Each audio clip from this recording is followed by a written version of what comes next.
کہ یہ ملک مشیت ایزدی کے کسی طویل سلسلے کی ایک کڑی ہے، اور وہ سامنے آ گیا تھا کہ سن 47 میں یہ قائم ہوا ہے، اور پورے 9 مہینے بعد 14 اگست اور 13 مئی، 14 اگست سن 47 اور 13 مئی سن 48، پورے 9 مہینے بعد اسرائیل عالم وجود میں آ گیا۔ اللہ تعالیٰ نے اس عالمی بیماری، اس کے لیے جو علاج ہے وہ پہلے پیدا کیا ہے۔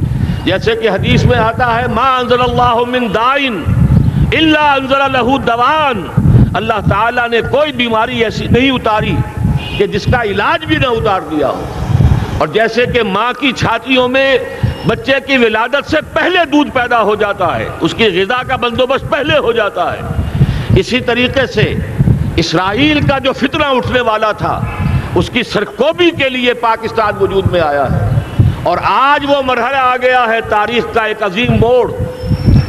آپ دیکھیں گے کہ بڑی مشابہت پیدا ہو گئی ہے۔ ایک طرف بظاہر امریکہ کی مرضی کے خلاف اسرائیلی وزیر اعظم نتن یاہو وہ بڑا ایک غرور کا اور بڑے تکبر کا مظاہرہ کر رہا ہے، اور وہ پورا پیس پروسیس جس پر نہ معلوم کتنا وقت صرف ہوا تھا، کتنی محنتیں ہوئی تھیں، کتنے راؤنڈز آف ٹاکس ہوئے تھے، کبھی واشنگٹن میں ہوئے، کبھی اوسلو طرز کا کوئی معاہدہ ہوا ہے، کبھی پھر اور اس کے بعد پیشی ہوئی تھی میڈرڈ کے اندر بھی، لیکن وہ سارا پیس پروسیس جو ہے اس کی دھجیاں کر رہا ہے۔ وہ وقت بالکل قریب نظر آ رہا ہے کہ یروشلم کے مسئلے پر وہاں بٹھی دہک اٹھے گی، اور احادیث نبویہ میں جو خبریں دی گئی ہیں کتاب الملاحم کی احادیث میں معلوم ہوتا ہے کہ اب اس کا آغاز ہونے والا ہے۔ نتن یاہو کو امریکہ کے خلاف جانے کا اصل میں حوصلہ کیوں پڑ رہا ہے؟ اس لیے کہ اسے معلوم ہے کہ فرنگ کی رگیں جہاں پنجہ یہود میں ہے، چاہے کلنٹن ہو یا کلنٹن کا باپ ہو، یہودی لابی وہاں کی اتنی مضبوط ہے، کانگریس میں اور سینٹ میں ان کا اتنا اثر ہے کہ کوئی بھی وہاں شخص بڑے سے بڑا طاقتور اور بڑے سے بڑا اختیارات کا حامل اسرائیل کی مرضی کے خلاف نہیں جا سکتا۔ یہی معاملہ یہاں نظر آ رہا ہے۔ بظاہر تو ناراضگی کا اظہار ہوا ہے، لیکن یہ بات اب تو کھلتی چلی جا رہی ہے۔ حقیقت یہ ہے کہ یہود اور ہنود کا بڑا گہرا لنک قائم ہو چکا ہے، اور یہ بھٹیاں اب دونوں طرف دہکیں گی۔ میں اس سے پہلے بارہا کہہ چکا ہوں، ملت اسلامیہ تقریباً 150 کروڑ افراد پر مشتمل ہے، لیکن اس میں سے تقریباً 20 کروڑ عرب ہیں۔ ان کو اللہ نے خصوصی فضیلت دی تھی، یہ تھے کہ جن کی زبان میں قرآن نازل ہوا، خود محمد عربی صلی اللہ علیہ وسلم عرب تھے، انہیں جو فضیلت عطا کی تھی، لیکن بدقسمتی سے اس دور میں آ کر بھی انہوں نے آزادی حاصل کرنے کے بعد بھی اپنا قبلہ درست نہیں کیا۔ کسی نے ماسکو کی طرف رخ کیا، کسی نے واشنگٹن کا رخ کیا، اللہ اور اس کے رسول کی طرف رخ نہیں ہوا۔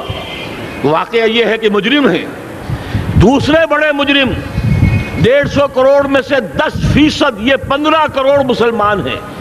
حالیہ جو سینسس ہمارا ہوا ہے اس کے بعد اندازہ ہو رہا ہے کہ یہاں کی آبادی 15 کروڑ ہو چکی ہے۔ 10% امت مسلمہ کا مسلمانان پاکستان ہے، اور یہ اس اعتبار سے کہ اسلام کے نام پر ملک بنا کر نصف صدی گزار چکے، لیکن یہاں پر اسلام کا بول بالا نہیں ہوا، کتاب و سنت کی بالادستی کر اعلان نہیں ہوا۔ دستور میں ساری اسلامی دفعات موجود، لیکن اس کے ساتھ ہی ایسے خلا موجود، چور دروازے موجود کہ کوئی دفعہ بھی مؤثر نہیں ہے۔ یہ منافقت کا پلندہ لے کر ہم چل رہے ہیں اس دستور کو، اس دستور مملکت پاکستان کو۔ لہذا واقعہ یہ ہے کہ یہ بھٹی جو ہے اب ہماری آزمائش کے لیے آگ بعد ابراہیم ہے، نمرود ہے، کیا کسی کو پھر کسی کا امتحان مقصود ہے؟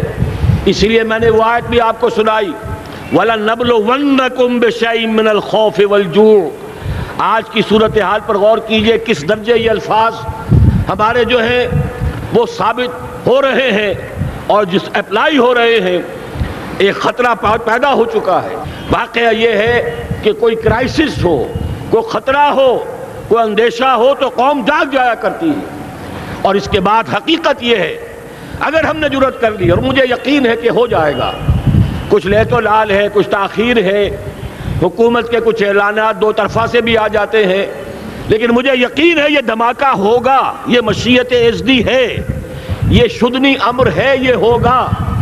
اور اس کے بعد یقیناً اس آیت مبارکہ کا دوسرا لفظ ہم پر منطبق ہوگا، وَلَنَبْلُوَنَّكُمْ بِشَيْءٍ مِّنَ الْخَوْفِ وَالْجُوعِ۔ یہاں دوسرا لفظ بھوک کا لفظ ہے، ہم پر سختیاں آئیں گی یقیناً۔ الکفر ملت الواحدہ، پوری دنیا امریکہ کی زیر سرپرستی ہمارے خلاف کھڑی ہوگی، ہمارے اوپر پابندیاں لگیں گی، لیکن شاید ہمارے جذبہ ایمانی کو بیدار کرنے کے لیے اللہ تعالیٰ اسی کو ذریعہ بنا دے، اور پھر اس کے ذریعے سے پورے عالم اسلام میں عوامی سطح پر جو ہمدردی پیدا ہوگی پاکستان کے ساتھ، اس کے آثار شروع ہو گئے ہیں۔ کبھی قطر کی طرف سے خبر آ رہی ہے، کبھی الاحرام کا جو ہے وہاں بات سامنے آ رہی ہے۔ معلوم ہو رہا ہے کہ جو بھی پبلک اوپینین ہے پورے عالم اسلام میں، اس کی وجہ کیا ہے؟ میں نے اپنے پچھلے جمعے کے خطاب میں عرض کیا تھا کہ جیسے پاکستان سلطنت خداداد پاکستان ہے، ایسے ہی اس کی ایٹمی صلاحیت یہ بھی خداداد ہے، اللہ نے چھپر پھاڑ کر ہمیں دی ہے۔ ایسا نہیں تھا کہ ہم نے لیبارٹریاں بنائی ہوں، ہمارے سینکڑوں اور ہزاروں سائنسدان ریسرچ میں لگے ہوئے ہوں، نہیں، اچانک اللہ تعالیٰ کی طرف سے ہمیں ایک نعمت غیر مترقبہ عطا ہو گئی ڈاکٹر عبدالقدیر کی شکل میں۔ پھر نہ معلوم کس کس ذریعے سے اس پروگرام کو آگے بڑھانے کے لیے جن پرزوں کی ضرورت تھی، کس کس ذریعے سے وہ پرزے یہاں پہنچے ہیں۔ یہ بھی خالص خداداد صلاحیت ہے، اور اس کو سمجھ لینا چاہیے کہ یہ ہمارے لیے ایک فرض کفایہ کے درجے میں ہے پوری امت مسلمہ کی طرف سے۔ اس کی وجہ کیا ہے؟ پورے عالم اسلام میں کہیں اور یہ صلاحیت موجود نہیں۔ کچھ ایٹمی دانت نکلنے کا امکان پیدا ہوا تھا عراق میں، آپ کو معلوم ہے کئی سال پہلے اسرائیل کے جیٹس آئے اور اس کی ایٹمی تنصیبات کو تہس نہس کر کے چلے گئے۔ اس کے بعد جو کچھ ہوا ہے خلیج کی جنگ میں، اس کا اگلا پچھلا کھایا پیا سارا اگلوا دیا، اور اس کے لیے جو پابندیاں ہیں شدید سے شدید تر ابھی تک چلی آ رہی ہیں۔ تو اچھی طرح سمجھ لیجئے کہ پورے عالم اسلام میں صرف ایک پاکستان ہے، پوری دنیا میں صرف ایک ملک ہے جو اسلام کے نام پر بنا، پورے عالم اسلام میں صرف ایک ملک ہے جس کے پاس ایٹمی استعداد ہے۔ ان دونوں چیزوں کو سامنے رکھیے تو پھر مشیت ازدی میں مختلف چیزیں جو اللہ تعالیٰ کی اس تدبیر کے اندر موجود ہیں، اس کی کچھ نہ کچھ کڑیاں جو ہے ملتی نظر آتی ہیں۔ لہذا اگر یہ معاملہ ہو جاتا ہے تو یقیناً اگرچہ سختی آئے گی، وَلَنَبْلُوَنَّكُمْ بِشَيْءٍ مِّنَ الْخَوْفِ وَالْجُوعِ، لیکن ایک تو یہ کہ اس قوم کے اندر سے انشاءاللہ جذبہ ایمانی برآمد ہوگا، اس قوم کے اندر سے ایثار اور قربانی کے جذبات برآمد ہوں گے، پورے عالم اسلام کی اخلاقی سپورٹ اسے حاصل ہوگی۔ اور میں یہ سمجھتا ہوں کہ جیسے نوائے وقت نے بھی بہت اچھا کیا، کل یا پرسوں کے اپنے جو سر وقت پر وہ احادیث شائع کر دی ہیں، جن میں سے دوسری حدیث بڑی معنی خیز ہے۔ حضور نے فرمایا اصابتان احرزہم اللہ من النار، دو لشکر ایسے ہیں کہ جن کو اللہ تعالیٰ نے جہنم کی آگ سے چھٹکارے کا پروانہ دے دیا۔ وہ لشکر جو ہیں وہ جہنم کی آگ سے چھٹکارا پا گئے، احرزہم اللہ من النار۔ وہ دونوں لشکر کون سے ہوں گے؟ اصابت یغزو الہند، ایک وہ کہ جو ہندوستان پر حملہ آور ہوگا، اور دوسرا وہ جو حضرت مسیح علیہ السلام کے ساتھ جبکہ ان کا نزول ہوگا، اور اللہ تعالیٰ ایک مجدد، اس آخری دور کے مجدد کی حیثیت سے حضرت مہدی کو بھی ہمارے درمیان میں سے اٹھائے گا، اور پھر جو آخری فیصلہ کن جنگ ہوگی الملحمۃ العظمیٰ، اس کے لیے یہاں سے فوجیں جائیں گی ان کی مدد کے لیے۔ اب ان دونوں فوجوں کو ایک حدیث میں جمع کرنے سے اندازہ کر لیجئے کہ اس کا مطلب کیا ہے۔ یہ علاقہ پاکستان اور اس سے ملحق افغانستان، یہ علاقہ ہے کہ جو اسلام کا گہوارہ پہلے بنے گا، یہاں سے فوجیں جائیں گی، اور دائیں بھی اور بائیں بھی، مشرق میں بھی اور مغرب میں بھی، اور یہیں سے انشاءاللہ تعالی اسلام کا جو عالمی غلبے کا جو وعدہ ہے اللہ کا، کی خبر دی ہے محمد رسول اللہ صلی اللہ علیہ وسلم نے کہ لا یبقى علی الارض بیت وبر ولا مدر الا ادخلہ اللہ کلمۃ الاسلام، اس روئے ارضی پر کوئی گھر بچے گا نہ خیمہ بچے گا جس میں اللہ تعالیٰ کلمہ اسلام کو داخل نہ کر دے. وہ حدیث کے جس کے بارے میں فرمایا گیا، حضور نے ارشاد فرمایا، حضرت ثوبان سے روایت ہے کہ اللہ تعالیٰ نے میرے لیے ساری زمین کو سمیٹ دیا. ان اللہ زوالی الارض فرأیت مشارقها و مغاربها، میں نے اس زمین کے سارے مشرق دیکھ لیے، سارے مغرب دیکھ لیے، لیکن یہ جان لو ان امتی سیبلغ ملکها ما ذوی لی منها، میری امت کی حکومت ان تمام علاقوں پر قائم ہو کر رہے گی جو پوری زمین کو لپیٹ کر مجھے دکھا دیے گئے. یہ وعدہ پورا ہونا ہے، اور اس وعدے کا نقطہ آغاز یہی سرزمین، اور جیسا کہ ہمیں افغانستان میں آثار نظر آ رہے ہیں، ایک خالص دینی مذہبی حکومت قائم ہو چکی ہے. افغانستان کا 80% علاقہ امن کا گہوارہ بن چکا ہے، علماء کی وہاں قیادت ہے اور حکومت ہے.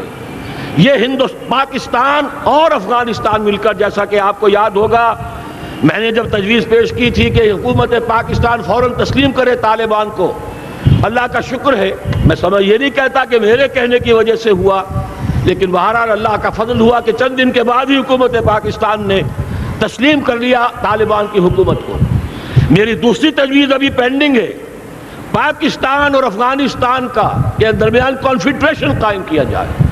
یہ ملک دونوں مل کر واقعتاً، کہ ایک نے واقعتاً 15 لاکھ سے زیادہ جانیں دے کر مرنا سیکھ لیا ہے، اور جو قوم مرنا سیکھ لے اسے کوئی مار نہیں سکتا، اسے کوئی شکست نہیں دے سکتا. اور ایک وہ قوم ہے پاکستان میں کہ جو 400 سال کی تجدیدی مسائی کے اثرات کی امین ہے. یہ اس کا تراث علمی ہے، چاہے وہ تحریک حضرت مجدد الفسانی کی تھی، چاہے وہ علمی تحریک شاہ ولی اللہ کی تھی، چاہے وہ تحریک جہاد سید احمد بریلوی کا تھا، چاہے اور جو بھی رجال عظیم پیدا ہوئے ہیں 14ویں صدی ہجری میں، ان سب کے اثرات یہاں موجود ہیں. یہ چیزیں مل کر وہ طاقت بنے گی کہ یہاں سے اسلام پھر پھیلے گا، مشرق کی طرف بھی مغرب کی طرف بھی. اصابۃ تغزو الہند و اصابۃ مع عیسیٰ ابن مریم، یہ چیزیں جو ہونی ہیں الحمدللہ میں سمجھتا ہوں کہ اب تیزی کے ساتھ حالات اس رخ پر جا رہے ہیں.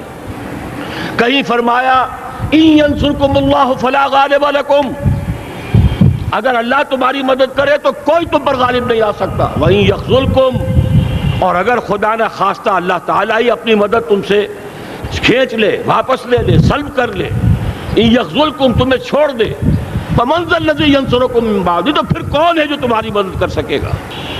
اس مرحلے پر سیاسی جماعتیں اپنی جو ان کا مزاج ہے اس کے مطابق چاہتی ہیں کہ کیپٹلائز کریں، پولیٹیکل مفادات حاصل کریں.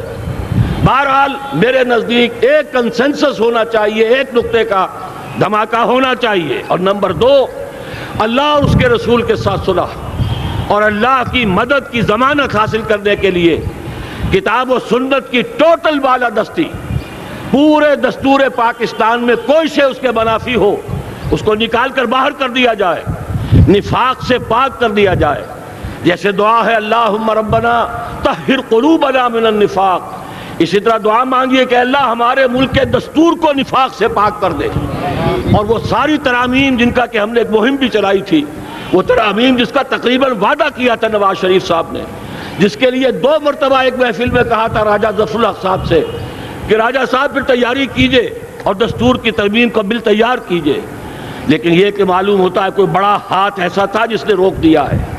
یہی ہاتھ ہے جو آج ہمیں ایٹمی دھماکہ کرنے سے روک رہا ہے.